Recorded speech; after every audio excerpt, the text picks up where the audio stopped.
It can be a great idea, but what I would say is use a line of credit, not a home equity line. Those are two different things. So you don't want to go take the equity out of your house in a lump sum because the interest clock is clicking. And once you pay it back, it's done. So what you want is you want a revolving line of credit, revolving equity line of credit on your house. So it's based on the equity you have. You can borrow a little bit more sometimes, and then you can use it, pay it back, use it, pay it back. And the interest clock is not ticking until you deploy the cash. So number one, that would be how I would recommend using the equity in your house. And then you can use that for down payments on residential rental properties if you need to. What I would really say is educate yourself so that you know how to get into these without even having to use your own money, because there are ways to do it without having to use your own money. You can get seller financing, you can do rent to own. There's a lot of different ways to do it. But at the end of the day, if you have a good income, you can borrow money, just take that, use it as a down payment. As soon as you get that property up and running, hopefully you can find something you can add value to. You refinance the rental property, pull the equity back out, and then keep redeploying or pay your equity line back till the next deal comes. So I think it's a great way to do it, especially, but the key is you got to make sure you can build equity, build value in what you're buying, and make sure that you have a spread between the cash flow you're bringing in and what the cost of capital is on that down payment and what you're paying the bank so that you have a positive cash flow there. And that's the difference between a HELOC, home equity line of credit, that's a revolving line of credit, and a HELO, home equity loan.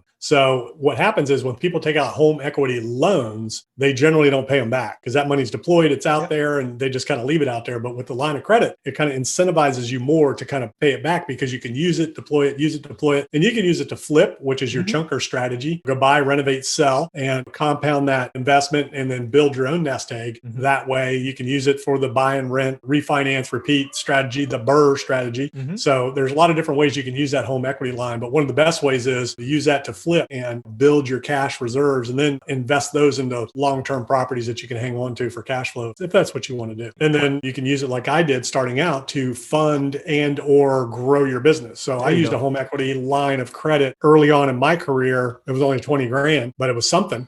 And I used that for working capital to grow my business. So as I needed more tools, float payroll for a week, whatever it was, I was using that revolving line of credit to kind of scale the business.